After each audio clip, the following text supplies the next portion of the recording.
The hallway stretched on, smelling peculiarly of onions, setting her teeth on edge. "Charming," she muttered under her breath, her voice barely audible. Stone walls lined with ornately carved wooden doors rose on either side of them. Each door seemed to exude a strange presence, whispering of secrets hidden within, stories waiting to be uncovered. Nanda's whiskers twitched as her gaze lingered on the spot where the cloaked figure had vanished. The emptiness left in his wake was almost tangible, like a shadow refusing to fade. Curiosity gnawed at her insides. But with no guide to follow, she was left to navigate the mysteries of the hallway alone. But for Viego, who padded beside her, his ears were swiveling, attuned to every sound, but he certainly didn't give off guide vibes. Suddenly, a loud crash echoed through the corridor, followed by a deep, gruff voice. "I said no more ale until we have answers." The clatter of a chair followed, the noise ricocheting through the stone passage. Viego growled low, his ears flattening as they approached the commotion. "What now?" Nanda whispered, though she didn't expect an answer. Without hesitation, she padded toward the source of the noise, Viego following closely at her side, his large form moving surprisingly quietly. She rounded the corner and found herself in a grand hall. Its vaulted ceiling disappeared into murky darkness, the faint flicker of a massive hearth offering the only illumination. Tapestries depicting knights, battles, and mythical beasts adorned the walls, their vibrant colors muted by time and dim light. The scent of roasted meat mingled with that ever-present metallic smell, and voices rumbled through the cavernous space like an impending storm. At the center of the room, a group of armored men stood around a rough-hewn table, their attention consumed by their heated debate. Their faces were taut with worry, their hands gripping mugs or resting on the hilts of swords. Is that called a Toby mug? Or are they tankards? Nanda wondered, focusing initially on only one thing in the room. They were so engrossed in their discussion that they hadn't noticed the grand entrance of the small feline observer and her large companion. Viego's eyes scanned the room, his muscles tense as if sensing the rising tension in the air. Nanda gave a small, comforting murmur to him, but he remained focused on the knights, his presence palpable to her, but seemingly invisible to everyone else in the room. "Knights of the Round Table, I presume?" Nanda quipped, her voice laced with dry amusement. "Or is this just a really intense Dungeons and Dragons session?" Viego barked once, startling one of the knights, a burly man with a thick red beard. His head snapped up, his eyes narrowing as they scanned the room.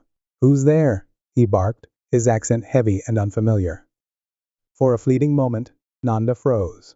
"I am sure I have seen him on a box of porridge oats before. Can he see me?" But before she could react, she felt Viego shift beside her, his large frame looming. Despite the fact that he stood so close, the knight's gaze swept past them, right over Viego, as though he wasn't even there. The burly knight's eyes scanned the space once more, lingering over the spot where Nanda and Viego stood. He looked directly at Viego, his brow furrowing, but there was no recognition in his eyes. Viego, though clearly visible to Nanda, was entirely invisible to the knight. "Did you hear that?" the knight muttered, rubbing his eyes. "I swear I heard a bark." "Calm yourself, Bartholomew," another knight said, rolling his eyes. "You're seeing ghosts again. Probably that knock to the head at Bannockburn." The man laughed, but the sound carried no humor. Nanda's ears perked up. Bannockburn? Her mind raced. That was a Scottish battle, centuries ago. But how could? Enough. A third knight slammed his gauntleted fist on the table, silencing the room. "We have no time for bickering. The kingdom teeters on the edge of ruin, and you lot would rather swap insults? What's the matter with you all?" "Ruined because we hesitate," a knight snapped, his hand tightening on his sword hilt. His chainmail glimmered in the torchlight. "The Grail is out there, Sir Baldwin. Every moment we waste here is a moment it slips further from our grasp." "The Grail?" Nanda murmured, her whiskers twitching. She exchanged a quick glance with Viego, who tilted his head with a questioning look. Emboldened by their shared curiosity, she whispered to him, Viego." Viego turned his head, an inquisitive glint in his golden eyes. "Viego, what do you call a lazy kangaroo knight?" she asked, a mischievous twinkle in her eyes. Viego looked puzzled for a moment before she whispered the answer. "Sir Hops a lot." A low groan rumbled in Viego's chest, and Nanda stifled a giggle. Their brief moment of levity ended as the knight's conversation resumed. Patience, Sir Gareth, Baldwin replied, his voice steady but firm. Rashness will serve no one. We must move wisely, or we risk falling into the trap our enemies have surely laid. Nanda slunk closer. Her paw falls silent. The knight's heated discussion filled the air, their words like pieces of a puzzle she couldn't quite put together. But one thing was clear. These men believed the Holy Grail was real, and within their reach. The Grail, my friends, is not just some relic of the past, Sir Gareth declared, his voice ringing with conviction. It's the key to our salvation. Ancient texts, passed down through generations of my family, speak of its power to heal the land, to cure any ailment, and to grant eternal life. We've followed the prophecies, deciphered the cryptic clues. We've seen the signs, the omens. We know it's real, and we know it's close. He slammed his fist on the table, making the goblets jump. We cannot afford to delay. Dramatic much? Her heart raced. The Holy Grail. Legends spoke of its power, of miracles and curses intertwined. What had she stumbled into? As she edged nearer, Bartholomew's gaze locked onto her again. There! Over there! He growled, pointing a trembling finger toward the darkened corner. Nanda's fur bristled. He can see me. She's just a cat, Sir Baldwin said, frowning. A mangy stray. A stray? Hardly, Bartholomew retorted. Look at her eyes. There's intelligence there. Perhaps she's a familiar, Sir Gareth said, his tone half joking. Come to spy on us. Spy? Nanda thought, affronted. I'd need a lot more context before I start passing judgment on you lot. Before she could retreat, the air in the hall seemed to shift. The torches flickered wildly, and a strange hum filled the room, growing louder and louder until it vibrated in her very bones. What sorcery is this? Baldwin shouted, his hand flying to his sword. Nanda staggered as the floor tilted beneath her paws.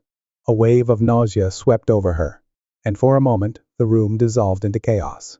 The dimness seemed to take on a life of its own, swirling and twisting as the knight's voices dissolved into a chaotic cacophony. Viego barked sharply, his voice cutting through the noise like a beacon. Nanda clung to it, focusing on the sound to ground herself. Slowly, the hall settled, the encroaching darkness retreating to the corners of the room. The humming ceased, leaving an eerie silence in its wake. What just happened? Gareth muttered, his face pale. Something unnatural, Baldwin replied, his voice tight. His eyes scanned the room, lingering on Nanda. And it's not over. Wow, they felt it too. It's not over? She murmured, her tail twitching nervously. What's not over? What's going on here? A wave of curiosity washed over her, stronger than her fear. She needed answers. She needed to understand this strange place, these strange people, and the unsettling events that seemed to swirl around her. As the knights exchanged uneasy glances, another voice broke the tension. Enough, Gareth. Speculation gets us nowhere. A younger knight stepped forward, his face pale but determined. His bright blue eyes glanced briefly at Nanda before settling on Baldwin. If this was sorcery, then we'll need answers. You know who will demand them. Nanda's ears perked. Who's this one? Percival, always the voice of reason. Baldwin muttered with a begrudging nod. Fine, but we tread carefully.